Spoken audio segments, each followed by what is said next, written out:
Good morning everyone. आज मेरी तबीयत थोड़ी सी ठीक लग रही है। मतलब मेरी तबीयत नहीं ख़राब थी, मुझे लगा कि मुझे थकान हो गई है, इस वजह से थोड़ा फीवर फीवर टाइप का लग रहा था। बट आज थोड़ी बहुत ठीक है। और अभी मैं चाय लाई थी और चाय गिरा दी मैंने। मेरे साथ ऐसा क्यों होता है? नॉर्मल है मेरे लिए तो। इतनी ज़्यादा मैंने चाय गिरा दी है और कुछ तो गेट के पास भी गिराई है, तो आधी चाय हो गई। पूरी फुल करके लाए थे, आधी हो गई है। चलो पीते हैं।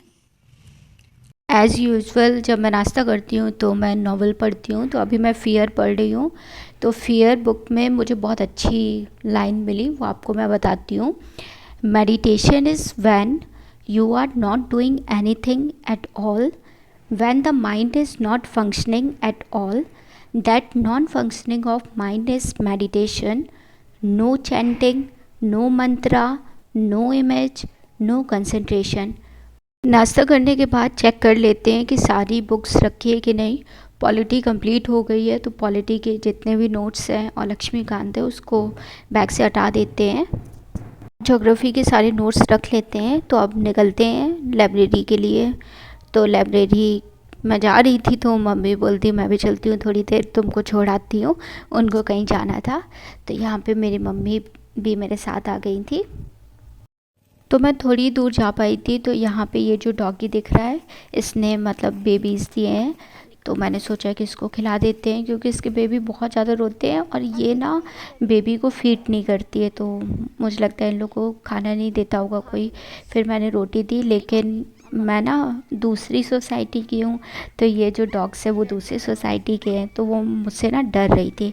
और ये देखिए छोटे छोटे जो बेबी दिख रहे हैं, बहुत सारे हैं। आई थिंक 4 बेबीज़ हैं।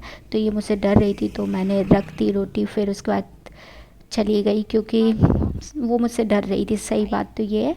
तो अब चलते हैं लाइब्रेरी, वो खा लेगी खुद से। चला जाता हूँ किसी की धुन में। और यहाँ पे आ गया है पतझड़। पतझड़ जल्दी नहीं आ गया है। आई थिंक स्प्रिंग शुरू होने वाली है। 21 मार्च से स्प्रिंग शुरू हो जाती है, फिर अच्छे अच्छे फ्लावर्स आएंगे।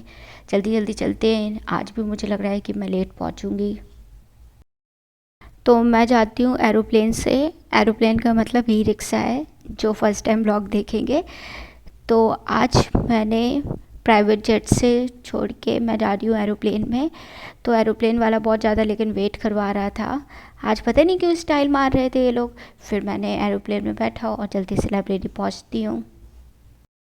इधर कर दिए मैंने एंट्री। अब चलते हैं लाइब्रेरी के अंदर। आज मैंने लाइब्रेरी की सीट रिज़र्व कर ली, क्योंकि बार बार सीट चेंज होती है ना, तो कंसंट्रेशन नहीं बन पाता है। तो इस वजह से मैंने रिज़र्व कर ली। अब चलते हैं ज्योग्राफ़ी स्टार्ट करते हैं। तो आज ज्योग्राफ़ी में मैंने बहुत ज़्यादा पढ़ाई की है। ज्योग्राफ़ी में बहुत ज़्यादा रिवीजन हो जाता है यार। रिवीजन करने पे ज़्यादा एनर्जी लगती है, मैंने ऐसा फ़ील किया है। तो आज जो मैंने टॉपिक पढ़े हैं वो आपको बताती हूँ मैं। लैंड फॉर्म पढ़े हैं। लैंड फॉर्म में जितने भी टाइप्स के होते हैं, रिवर के, सी के, विंड के और ग्लेशियर के और लाइमस्टोन के, तो इन सब के लैंडफॉर्म्स पूरे रिवाइज़ किया। फिर क्लाइमेटोलॉजी स्टार्ट कर दिया, स्ट्रक्चर ऑफ एटमॉस्फेयर वाला टॉपिक पढ़ा। फिर मैंने वार्म एंड कोल्ड विंड पढ़ा, लैंड एंड सी ब्रीज पढ़ा और डिफरेंट टर्म्स थे उसको मैंने कंप्लीट किया।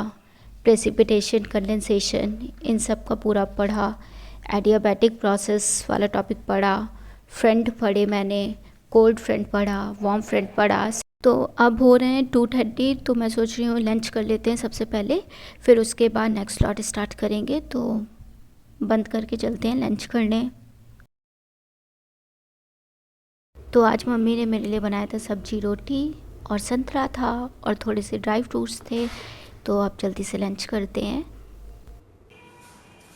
अच्छा, आप लोग बताइएगा कि आप लोग भी संतरा ऐसे खाते हैं क्या? मैं उसको जो आउटर लेयर होती है उसको भी पील कर देती हूँ, बट ऐसे करके नहीं खाना चाहिए, क्योंकि जो आउटर लेयर होती है संतरे की उसमें फाइबर होता है।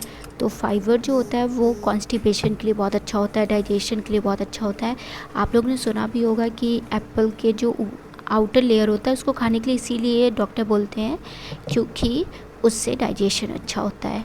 पर हम लोग नहीं खाते हैं, क्योंकि अब फर्टिलाइज़र का ज़्यादा यूज़ होता है। लेकिन संतरे में वो खा सकते हैं हम लोग। मुझे लगता है मैंने ज़्यादा ज्ञान दे दिया, लेकिन आपको ज्ञान पसंद आया हो तो आप लोग मुझे सब्सक्राइब कर दीजिए, आपको ऐसे ही ज्ञान मिलते रहेंगे मेरे चैनल पे। तो अब चलो पढ़ते हैं, और 6 बजे तक पढ़ूँगी और उसके बाद चलते हैं घर।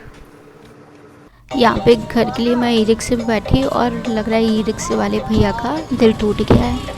इतने देसी गाने बजा रहे थे, बिल्कुल दुख भरे। पर कोई बात नहीं भैया, सब चीज़ सही हो जाएगा। तो अब आपको भी बाय करती हूँ, मिलते हैं आपसे नेक्स्ट ब्लॉग में। Bye bye.